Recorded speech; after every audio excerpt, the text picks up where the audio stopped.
Alam nyo ba mga par, yung isa sa pangit na ugali ng ibang tao, yung takot sila na malamangan ng iba.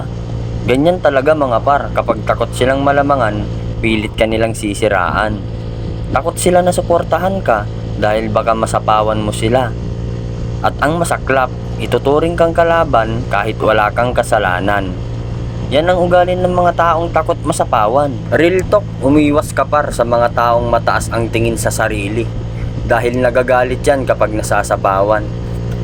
At para naman sa mga taong takot masapawan, beshi, matuto tayong maging masaya sa tagumpay ng ibang tao.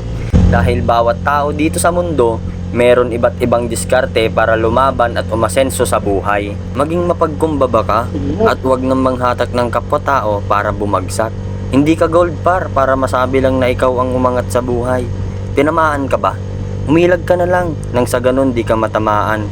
Yan naman yung gusto mo yung hindi nasasapawan.